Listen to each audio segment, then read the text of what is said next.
Hello student, कैसे हैं आप लोग। This is Ajit Charan. Welcome to Swami Vivekananda institute. उम्मीद है कि आप लोग सब अच्छे भले होंगे। ठीक है, इसी उम्मीद के साथ आज फिर एक चर्चा शुरू करते हैं। ठीक है, ये चर्चा हिस्ट्री का है, इतिहास का है। एक बहुत ही इंटरेस्टिंग टॉपिक आज शुरू करते हैं। मतलब बहुत ही इम्पॉर्टेंट टॉपिक भी है, इंटरेस्टिंग भी है और इम्पॉर्टेंट भी है। तो आज का जो लेक्चर है वो है उस पीरियड का जहाँ से हिंदुस्तान का एक नया अध्याय शुरू होता है, एक नया एरिया शुरू होता है। हिंदुस्तान में कैसे कैसे इतिहास बदल रहा है उसकी चर्चा हम कर रहे हैं। तो ये पीरियड है वो पीरियड जब हम कहते हैं राजपूत पीरियड, राजपूत डायनेस्टी, यानी राजपूत का पूरा शासनकाल राजपूत, है ना। तो ये टाइम देख लीजिए, ये टाइम है ये सोशल एंड पॉलिटिकल। हम यहाँ पर बात क्या कर रहे हैं, सोशल एंड पॉलिटिकल कंडीशन की, है ना, कि social and political condition north India की बात कर रहे हैं। नॉर्थ इंडिया में यानी जिसमें मगध साम्राज्य था, जिसमें उसके बाद फिर जो आए साम्राज्य हर्षवर्धन आए, हर्षवर्धन के बाद का टाइम फिर आ गया। फिर नॉर्थ इंडिया का ए वाला पीरियड हर्षवर्धन के टाइम के बाद का पीरियड है। ए पीरियड है जो बहुत ही इंपॉर्टेंट है। ए पीरियड आप जान लीजिए, यानी लगभग 450 से 500, 450 से 500 ईयर्स का एक इतिहास बहुत ही इंपॉर्टेंट है। ठीक है, बहुत ही ज़्यादा इंपॉर्टेंट है पीरियड, क्योंकि इसी पीरियड में राजपूत यानी राजपूतों का शासन रहा, राजपूतों का ये क्षेत्र रहा।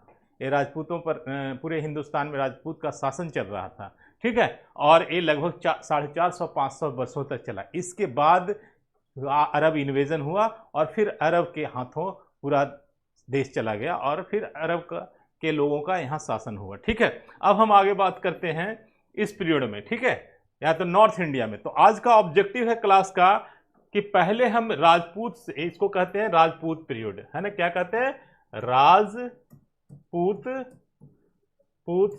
पीरियड, है ना। तो राजपूत पीरियड जो कह रहे हैं ना, तो राजपूत का जो आज हम डिस्कशन करेंगे सबसे पहले राजपूत के बारे में। ठीक है ना, डिस्कशन अबाउट राजपूत, है ना। पहले राजपूत की चर्चा कर लें, राजपूत कि क्या राजपूत के बारे में कुछ जानकारी, बेसिक जानकारी हासिल कर लें ताकि समझने में बहुत आसान हो, है ना। ठीक है, तो अगले स्लाइड पर बढ़िए, जहां से हम डिस्कशन शुरू करते हैं किसका, राजपूत के बारे में। ठीक है, तो हेडिंग है यहाँ पर Rajput period in Indian history, है ना। A period, Rajput period in Indian history, भारतीय इतिहास में राजपूत का पीरियड, समय। ठीक है, इस राजपूत के समय को डिस्कस करने से पहले सबसे पहले इंडिया मैप को देख लें। हम जो आपको टाइम डिस्कशन कर रहे हैं हर्षवर्धन के टाइम के बाद, क्योंकि हर्षवर्धन की डेथ होती है कब, तो हर्षवर्धन की डेथ होती है 647 एडी में, है ना।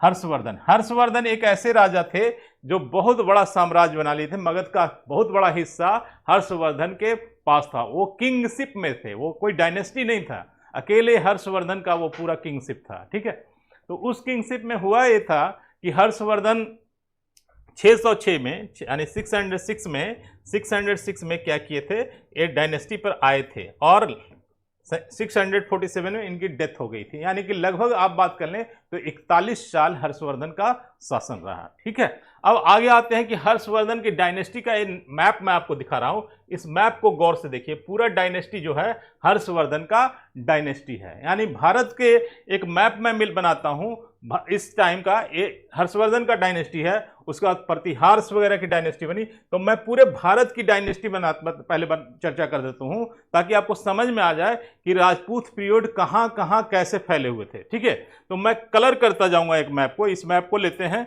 तो सबसे पहले मैं कलर करूंगा ये डायनेस्टी। मान लीजिए कि प्रतिहार, इधर गुर्जर प्रतिहार देखिए, बाद में गुर्जर प्रतिहार हर्षवर्धन के बाद पूरा फैल गए तो ये पूरा एरिया बन गया। अब देखिए पूरा एरिया हो गया, गुर्जर प्रतिहार हर्षवर्धन का क्षेत्र मान लीजिए। ठीक है, ये पूरा एरिया हो गया। उसके बाद यहां पर देखिए, यहां पर है चोल वंश, ये चोल वंशों का एरिया है। तो नीचे का अगर एक कलर हम कर देते हैं, नीचे का एक कलर कर देते हैं, नीचे वाला एरिया मैं 1 मिनट कलर कर रहा हूं। नीचे वाला एरिया मैं कलर करता हूं, नीचे वाला इसी ग्रीन से कलर करता हूं। ए वाला एरिया चोलों का एरिया, ठीक है, चोल वंश का एरिया। ये पूरा एरिया अगर कलर कर दो तो ये यहाँ पर क्या हो जाता है, ये चोलाज यहाँ पर लिखा भी हुआ था, ठीक है, चोलाज का एरिया, इस एरिया को कलर कर देते हैं, चोलाज का एरिया। इसके बाद देखिए 2 एरिया कलर हो गया, 1 एरिया कलर हो गया, 2 एरिया कलर हो गया। तीसरा एरिया हम देखते हैं, तीसरा एरिया है जो ये है चालुक्यों का एरिया। ये पूरा का पूरा एरिया कलर कर दीजिए ऐसे, तो ये चालुक्यों का एरिया हो जाता है, ठीक है। ये पूरा हिंदुस्तान का हिस्सा चालुक्यों का होता है, ठीक है। तो ये चालुक्य का एरिया होता है। और यहाँ पर पल्लव डायनेस्टी थी। चोल यहाँ पर पूरा फैले थे, कोरोमंडल क्षेत्र है ना, और यहाँ पर जो थी एक डायनेस्टी, मैं चर्चा कर देता हूँ। यहाँ पर एक डायनेस्टी थी पल्लव डायनेस्टी, ठीक है। ये डायनेस्टी थी पल्लव डायनेस्टी, यहाँ पर ये पल्लव डायनेस्टी, ठीक है, ये पल्लव डायनेस्टी था ऐसे। और ये पूरा का पूरा चोल डायनेस्टी था, ठीक है। मैं पहले कलर करके बता देता हूँ कि कैसे कैसे कौन सी डायनेस्टी कहाँ कहाँ थी, ठीक है। तो ये पूरा चोल डायनेस्टी थी, ठीक है। तो इसको देख लीजिए। और उसके बाद मैं थोड़ा सा और एक सेक्शन कलर करता हूं, ठीक है। चोल हो गया, पल्लव हो गए, सारे हो गए। अब इसके बाद आइए, इसके बाद ये देखिए ये सिंध वाला एरिया, उसी टाइम में ये सिंध वाला एरिया मैं थोड़ा दूसरे कलर से कर देता हूं आपको। सिंध वाला एरिया मैं दिखाता हूं। सिंध में उस समय कौन थे, ठीक है। सिंध में एरिया, सिंध वाला ये दूसरा कलर मेरे पास ऑप्शन होना चाहिए, हाँ ये वाला, ठीक है। इस एरिया को मैं कर देता हूं, ये एरिया जो है एरिया सिंध का है, ठीक है। सिंध का एरिया है, यानी सिंध में कौन थे उस समय, दाहिर सेन थे, दाहिर सेन का वो था सिंध वाला एरिया। और ये पूरा सिंधु शाही एरिया। और इसको एक और कलर लीजिए, यानी मान लीजिए इसी कलर से कितना कलर चेंज करूं, इससे सिंधु शाही एरिया, मुल्तान वगैरह, ये पूरा। तो इस तरह से शासन था, ठीक है। अब देखिए पूरा ये सब मिला करके सब, और ये वाला जो नक्शा है, इस नक्शा को देखिए, यानी 47 तक 3 नक्शा बन गया था। ये पूरा राजपूतों का क्षेत्र था, ए राजपूत और ए राजपूत। ये तीनों डायनेस्टी क्या कहलाती थी, तो एक डायनेस्टी था पाल, ये पाल वाली डायनेस्टी थी, यहां पर लिखा हुआ पाल, प्रतिहार और राष्ट्रकूट। तो ये पाल वाली थी, पाल। और ये क्या कौन थे, प्रतिहार वाले,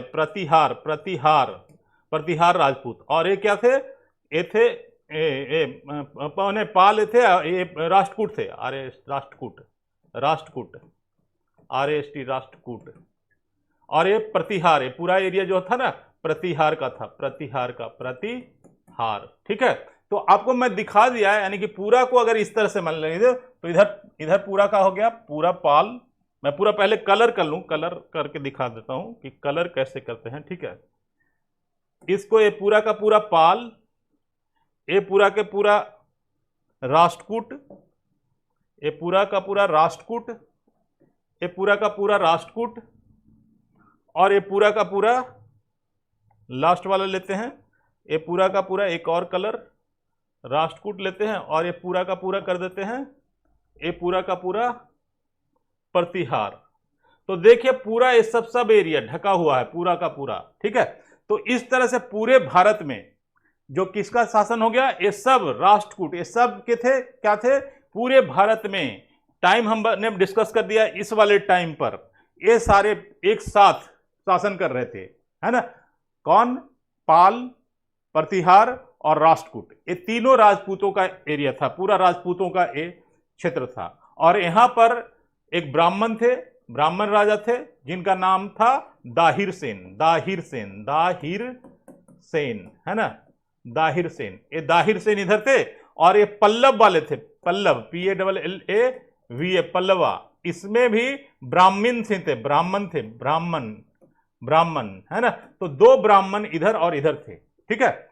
समझ आ रही बात। तो इस तरह से पूरे नक्शा को आप देख लीजिए तो आपको समझ में आएगा क्या, कि पूरा जो भारत था, ज्यादा का ज्यादा मोस्ट ऑफ एरिया कहां था, राजपूतों के क्षेत्र में था। और एक ब्राह्मण थे दाहिर सेन उधर, और एक ब्राह्मण पल्लव थे, है ना, जो कि शासन कर रहे थे। इस तरह से पूरा हमारा भारत था, मतलब पूरे भारत पर शासन था, ठीक है। अब हम आगे आते हैं, चर्चा को आगे बढ़ाते हैं। राजपूत, मैं जो चर्चा कर रहा हूं राजपूत, ये राजपूत क्यों लिख देता है इतिहास में, राजपूत शब्द क्यों यूज किया है। पहले तो हम क्षत्रिय यूज करते थे, ठीक है।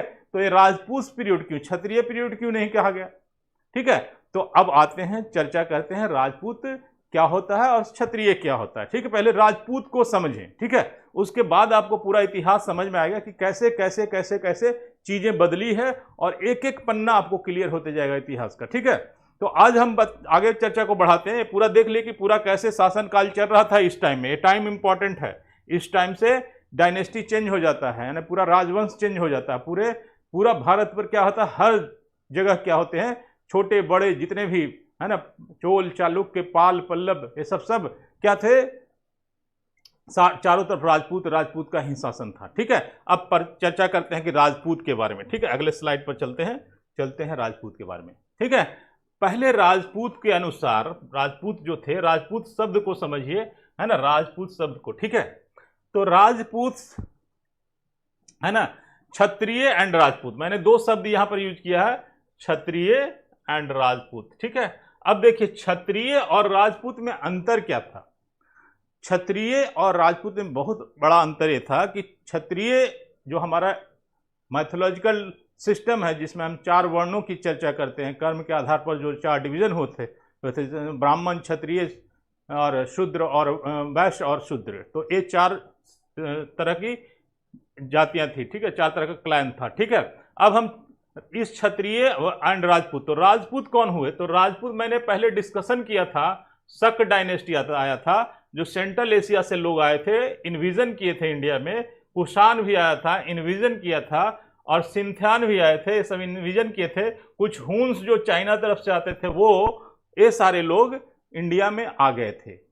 तो बहुत सारे लोग इंडिया को, ये सारे राजा जो डायनेस्टी बनाए थे, जो राजवंश बनाया था, ये सब क्या किए थे, यहाँ के कल्चर को एडॉप्ट कर लिए थे, यहाँ के कल्चर में मिल गए थे। और मैंने चर्चा की थी कि ये अपने को राजपूत कैटेगरी में कर दिए। राजपूत मतलब एक किंग का बेटा को राजपूत कहते हैं, तो उस समय राजपूत टर्म किंग के बेटा को कहा जाता था। तो राजपूत और क्षत्रिय में अंतर होता है। क्षत्रिय एक क्लैन जो कि हमारे भारत में शुरू से चला रहा है, राजपूत एक टर्म दिया गया, एक नाम दिया गया जो राजा के बेटे थे। तो ये सब कौन थे, राजा थे ना, डायनेस्टी वाले थे सब, कुषाण सिंथियान, तो ये सब राजा के बेटे थे। तो जब इंटरमिंगल हुए तो खुद को क्या कहा, राजपूत कहा है, यहाँ के अनुसार राजपूत कहा। तो ये राजपूत समझ में लीजिए कि राजपूत क्या है, तो राजपूत वो है जो कि राजा का बेटा होता है, और क्षत्रिय है जो कर्मों के आधार पर बटा हुआ था। ठीक है, अब आते हैं आगे, इसमें हुन्स वगैरह की सबकी चर्चा कर लेते हैं, है ना। राजपूत डायनेस्टीज की जब बात करते हैं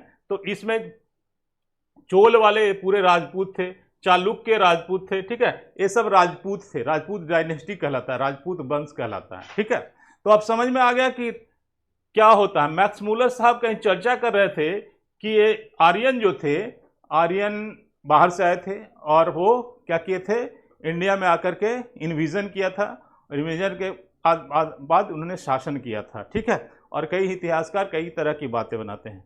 तो ये चर्चा कहीं ना कहीं उनके बारे में होती है जो शक, कुषाण और सिंथियान के बारे में होती है। ठीक है, समझ में आ रही बात, ये इंडिया के ओरिजिनल क्षत्रिय की बात नहीं होती है ना। आगे बढ़ते हैं। ठीक है, अगला देखते हैं। अब देखें, ठीक है, तो ओरिजिन ऑफ राजपूत, अब हम डिस्कस कर रहे हैं क्या कि राजपूत जो है ओरिजिन कैसे कैसे हुआ, कैसे कैसे राजपूत ओरिजिन हुए और क्या क्या हुआ। ठीक है, तो हम बात करते हैं ओरिजिन ऑफ राजपूत, यानी राजपूत की ओरिजिन। ठीक है, इसका कुछ थ्योरी, कई थ्योरी दिया गया, कई बातें कही गई है, उसको हम थ्योरी में लिखते हैं, है ना। एक थ्योरी है फॉरेन ओरिजिन, है ना, फॉरेन ओरिजिन यानी कि विदेश से आए हुए हैं, विदेश के ओरिजिन हैं, यहाँ के हिंदुस्तान के आर्यन नहीं है, बाहर से आए हुए हैं, और ये इनको फॉरेन ओरिजिन माना जा सकता है किनके अनुसार, उनके अनुसार। और ये कौन कौन लोग थे, तो ये हुन जो चाइना वाले आते थे, हुन्स थे, गुर्जर थे, शक थे, कुषाण थे, सिंथियान थे, ये सब जिन्होंने हिंदुइज्म को एक्सेप्ट कर लिया। ठीक है, जिन्होंने हिंदुइज्म को एक्सेप्ट किया, ये वो कौन थे, ये थे फॉरेन ओरिजिन। इनको, इसको इस थ्योरी के अनुसार से फॉरेन ओरिजिन कहा जाता है। या ये आर्यन नहीं थे, यहाँ आकर के इस कल्चर को अडॉप्ट किया, इसमें घुल मिल गए और अपनी एक पहचान बना ली राजपूत के नाम। तो ये राजपूत थे। ठीक है, क्लियर हो गया। अब आगे बढ़ते हैं। ठीक है, यानी पहला थ्योरी ये कहता है। ठीक है, दूसरे थ्योरी की हम चर्चा कर लेते हैं। ठीक है, तो पहले थ्योरी के अनुसार से हमने चर्चा कर दिया कि कैसे ऑरिजिन थ्योरी है जो कि बाहर से आए थे, ठीक है, उन वंशों की चर्चा कर दी है। दूसरा है कोलोनल टॉड थ्योरी, है ना, दूसरा थ्योरी है कोलोनल टॉड थ्योरी, ठीक है। इस थ्योरी के अनुसार ये माना जा रहा है कि क्लैन का मतलब होता है ग्रुप होता है ना, एक समाज का ग्रुप बनाते हैं तो उसको क्लैन कहते हैं। तो कुछ क्लैन जिसकी चर्चा होती है हिंदुस्तान में, जैसे चौहान राजपूत की चर्चा करती है, तो एक क्लैन है चौहान का, ठीक है। दूसरा प्रतिहार की चर्चा होती है, तो ये भी एक क्लैन है।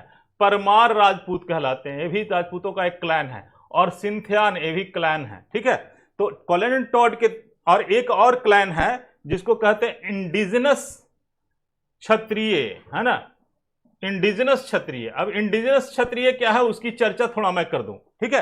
इंडिजिनस क्षत्रिय क्या है उसकी चर्चा मैं करता हूं। इंडिजिनस मतलब होता है कि पुराने दिनों से आ रहे क्षत्रिय, ठीक है। तो ये पुराने दिनों से आ रहे क्षत्रिय की चर्चा मैं करता हूं। उसके लिए थोड़ा सा चर्चा मैं इस तरह से करता हूं। देखिए, पुराने जमाने से आ रहे क्षत्रिय, जैसे पुराने जमाने में, जैसे रामचंद्र जी के जमाने में या महाभारत के जमाने में, उस समय जो क्षत्रिय शब्द यूज होता था ना, वो कर्मों के आधार पर यूज होता था। जो कर्म करते थे ना, समाज की जो रक्षा करते थे ना, वो सब क्षत्रिय थे, है ना। तो जैसे क्या होता है कि आज कैसे गवर्निंग सिस्टम है कि केंद्र सरकार होती है, उसके अंदर स्टेट्स होते हैं, स्टेट के अंदर डिस्ट्रिक्ट होता है, और सबको रेगुलेटिंग करने वाले एक एक हेड होते हैं। तो ऐसे ही राजतंत्र में पूरा राज अकेले राजा नहीं चलाता था, वो भी क्या कर रहा था, अपॉइंट करता था, हर के काम के लिए एक हेड बना देता था।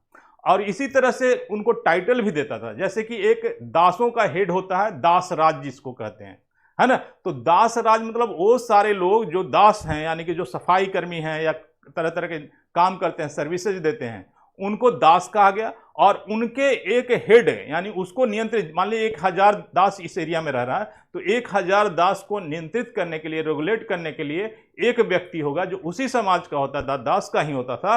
और वो क्षत्रिय माना जाता था क्योंकि वो लड़ता था, वो समाज की रक्षा, युद्ध में जाके वो लड़ाई करता था, इसलिए वो क्षत्रिय था, ठीक है। तो वो क्षत्रिय, उसको क्षत्रिय का पूरा संस्कार दिया जाता था, वो क्षत्रिय था। उसी समाज से होने के बावजूद भी वो क्षत्रिय था। ऐसी कोई जाति व्यवस्था नहीं थी, सबको अपना अपना कर्म के अनुसार क्षत्रिय था, ब्राह्मण था, शूद्र था, वैश्य था, ठीक है। तो इस तरह से वो क्षत्रिय जो थे उसको आज इतिहास में हम इंडिजिनस क्षत्रिय के नाम से पुकारते हैं। इंडिजिनस, है ना, यानी जो पुराने जमाने से आ रहे हैं, खानदानी, ठीक है। तो इंडिजिनस क्षत्रिय। और इनका एरिया जो अभी था, अभी कौन से एरिया में लोग रह रहे थे जब एडवांसमेंट हुआ, यानी कि आफ्टर वेदास पीरियड, तो ये वैली जो है ना, विंध्याचल पर्वत है, मध्य प्रदेश में विंध्याचल पर्वत है, उसकी घाटी में ये सारे इंडिजिनस क्षत्रिय पल बढ़ रहे थे, मतलब वहीं पर रेसाइड कर रहे थे, ठीक है। तो ये धीरे धीरे क्या हुआ कि ये राष्ट्रकूट धीरे धीरे जब डेवलपमेंट हुआ, इनमें जब आगे आए, उत्थान हुआ, तो ये पूरा दक्कन क्षेत्र में क्या बने, चंदेल के नाम से, राठौर के नाम से, राजपूताना के नाम से, यानी उसी क्लैन में ये 3 क्लैन बन गया, चंदेल क्षत्रिय, है ना, राजपूताना और एक चौहान, ठीक है। तो ये इनको माना जाता है कि विंध्याचल हिल के ओरिजिनल इनहैबिटेंट्स थे, यानी पुराने निवासी थे विंध्याचल क्षेत्र से। समझ में आ रही बात। तो इस तरह से एक कॉलोनियल टैड थ्योरी कहता है कि इस तरह से हमारा थ्योरी था, ठीक है। अब हम बात करते हैं, तो इतने सारे आपने थ्योरी देख लिया कि चौहान क्या थे, परमार क्या थे, है ना, ये सब क्या थे, ठीक है। अब अगली चर्चा करते हैं, तीसरा थ्योरी, ठीक है। एक और थ्योरी है, तीसरा थ्योरी, जो कहता है थ्योरी ऑफ डिसेंडेंस, है ना, डिसेंडेंस थ्योरी ऑफ, इसको डिसेंडेंस कहा जाता है। इसको जरा नोट कर लीजिएगा, थ्योरी ऑफ डिसेंडेंस।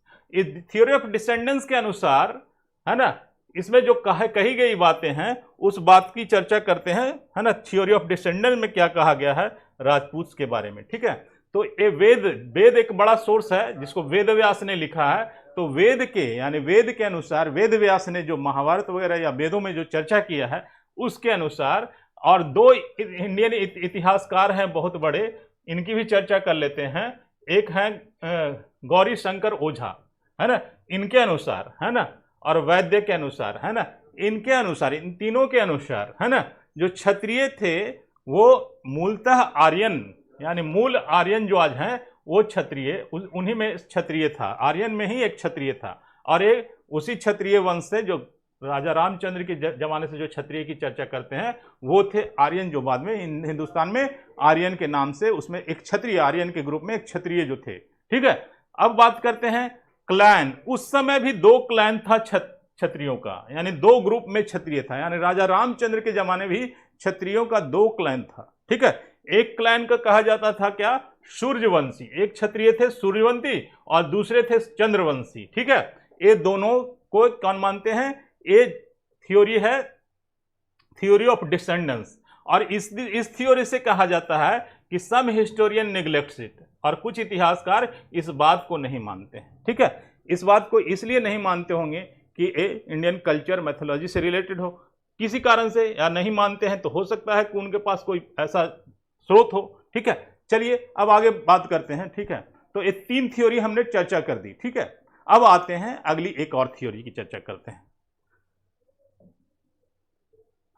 ठीक है, अगली थ्योरी चौथी है अग्निकुल थ्योरी।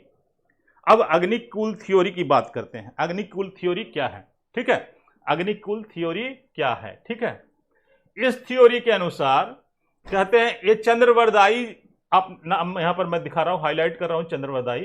ये चंद्रवरदायी जो थे, ये पृथ्वीराज चौहान, यानी मोहम्मद गोरी से पृथ्वीराज चौहान की लड़ाई हुई थी, तो पृथ्वीराज चौहान के क्या थे, दोस्त थे और संगीतकार थे, म्यूजिशियन थे, और क्या करते थे, इतिहास लिखते थे। तो इन्होंने जो इतिहास लिखा है उसका नाम है, पृथ्वीराज के बारे में लिखा, पृथ्वीराज चौहान के बारे में, पृथ्वीराज रासो के नाम से इनका एक बुक है ना, पृथ्वीराज रासो के नाम से एक बुक है।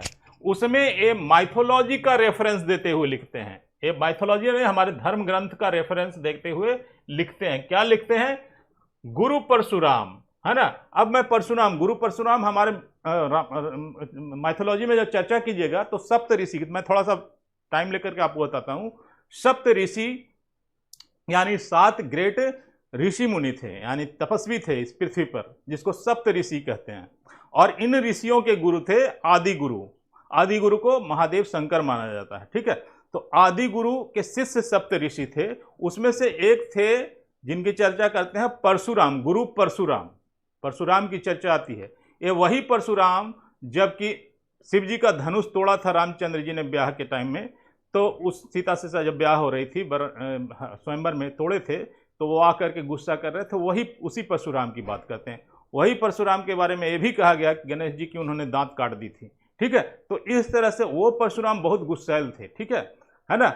तो उनके बारे में कहा जाता है कि कभी वो तपस्या में चले गए थे, और तपस्या में करने में उनके दौरान कुछ राजपूत, यानी क्षत्रिय, राजपूत यहाँ पर नहीं यूज किए, कुछ क्षत्रियों ने क्या किया था, उनके माता पिताजी की हत्या कर दी थी।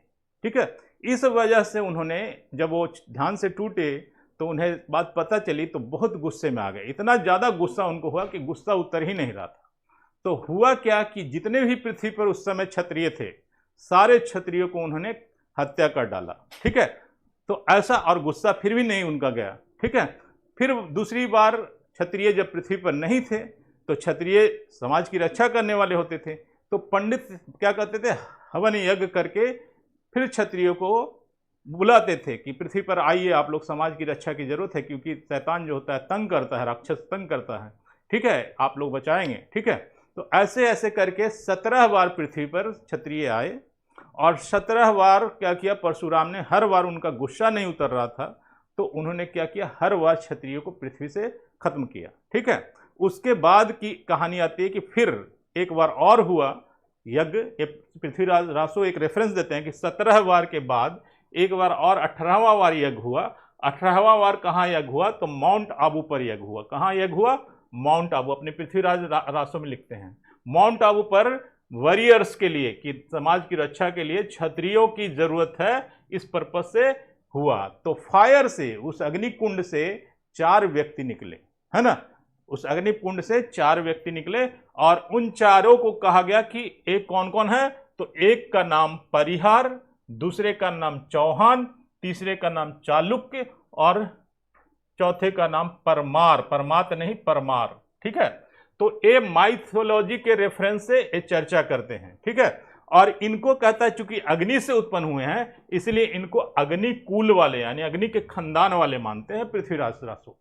ठीक है, तो इस तरह से हमने चर्चा किया कि एक कैसे जो है क्षत्रियों का इतिहास है। ठीक है, तो अब अगला एक और थ्योरी देख लीजिए, एक थ्योरी की और चर्चा करते हैं। तो इस थ्योरी को तो हो गया कि ऐसा इस तरह से चर्चा करता है।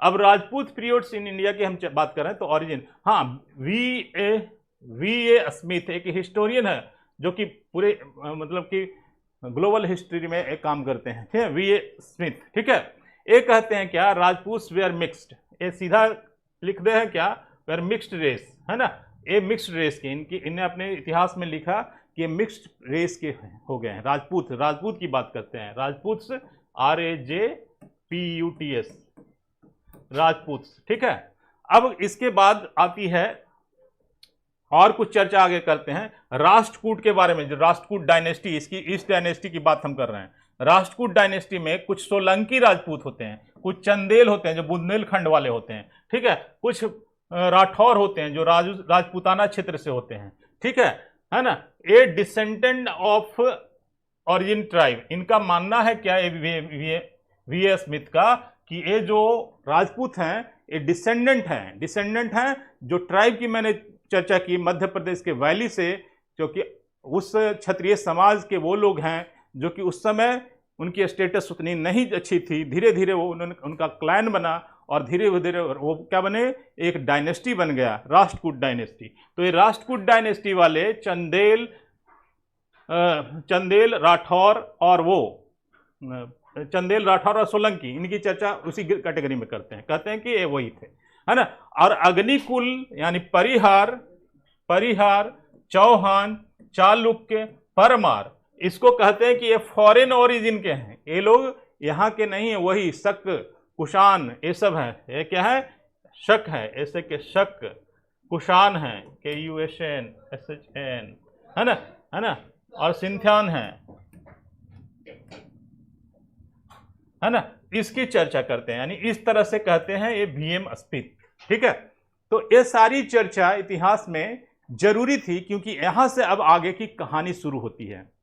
तो ये पूरा नक्शा जो मैंने आपको दिखाया है ना, कि इस दाहिर सेन की चर्चा मैं करूंगा अगले क्लास में। दाहिर सेन एक ब्राह्मण थे, एक ब्राह्मण राजा थे, जो कि अब कहें तो पाकिस्तान वाले क्षेत्र में, यानी सिंध में, पाकिस्तान जो हमारा सिंध पाकिस्तान में चला गया, उस पाकिस्तान में आज के डेट में यानी 712 ईस्वी के बाद, 712 ईस्वी में इनकी 712 ईस्वी में इनकी क्या होती है, 712 ईस्वी में इनका डेथ होता है, मतलब युद्ध में हत्या की जाती है। ठीक है, और ये अरब इन्विजन वाले करते हैं, अरब आक्रमणकारी करते हैं। ठीक है, तो अरब के साथ इनका युद्ध होता है। एक पूरे भारत की, मतलब पूरे भारत की जब बात करें तो यहाँ पर हमारा भारत है, इस नक्शे पर आ जाइए, इस नक्शे पर मैं थोड़ा चर्चा कर दूं। हाँ, तो इस नक्शे पर देखिए, ये वाला सिंध जो है हमारा, ये सिंध है। ठीक है, इसी सिंध में ये रहते थे, और इनका जो डेथ हुआ था 712 लिख लीजिएगा, 712 में ये इनकी मौत हुई थी लड़ाई में, युद्ध के मैदान में। ठीक है, तो इनकी वजह से क्या होता था, ये पूरा क्षेत्र सुरक्षित रहता था। अगले क्लास में हम चर्चा करेंगे कि दाहिर सेन की, जिसे इतिहास में बहुत चर्चा कम की जाती है, कैसे दाहिर सेन ने क्या क्या किया था, उनके बच्चों के साथ क्या होता था, उनकी बेटियों के साथ क्या हुआ था, सारी कहानी आएगी, बहुत ही मार्मिक कहानी है। ठीक है, तो अब चलते हैं, है ना, आज के लिए इतना ही, फिर अगले एपिसोड में हम आएंगे, अगले क्लास को कंटिन्यू करेंगे, है ना, इसके ऑब्जेक्टिव क्वेश्चन बनाएंगे, सारा कुछ करेंगे, और एक कंटिन्यूअस क्लास चलता रहेगा स्टूडेंट। और इसमें जो रिसोर्स है हमारा बहुत ऑथेंटिक है, आप इसको मतलब आप क्रॉस चेक आप कर सकते हो कि कहीं से कोई गलती तो नहीं है। ठीक है, ओके, तो आज के लिए सिर्फ इतना ही, मिलते हैं फिर अगले क्लास में। Till then see you again, bye bye.